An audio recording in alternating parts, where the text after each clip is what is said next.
आई बेट आपने testicular tumour के staging में ये पैटर्न रिकॉग्नाइज नहीं किया है, because if you do you can remember the entire staging with in minutes. तो सुनो। सो बेसिकली हमें ये नंबर्स याद रखने हैं 1 2 2 3 एंड 3 4। सो हम 3 4 से शुरू करेंगे। सो 3 4 से हमने टी स्टेज को डिवाइड किया है।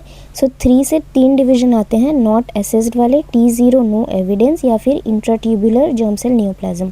4 से वैसे ही हमने 4 डिविजन्स किए हैं T1 T2 T3 and T4।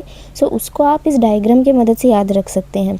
T1 यानी कि टेस्टिस और एपिडिडाइमस में वो कन्फाइंड है। T2 में आपका lymphatic and blood vessels involve होता है, या फिर अगर आपका ट्यूनिका वेजाइनालिस इन्वॉल्व हो गया तो। T3 में स्पर्मेटिक कॉर्ड इन्वॉल्व है एंड T4 में scrotum. Now coming to the next number which was 2 and 3।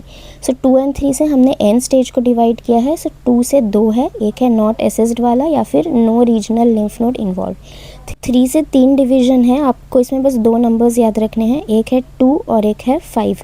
अगर लिम्फ नोड का साइज 2 सेंटीमीटर से कम है और less than 5 lymph nodes involve है तो वो N1 में जाएगा। अगर ग्रेटर देन 5 सेंटीमीटर है तो वो N3। एनीथिंग इन बिटवीन आप उसे N2 में डाल देना। Next numbers are 1 and 2। So 2 से हमने M स्टेज को डिवाइड किया है। M0 से है नो मेटास्टेसिस और M1 से 2 डिवीजन है, A यानी कि लंग्स या फिर non regional lymph node involve, इसके अलावा कोई भी अदर साइड, देन M1B।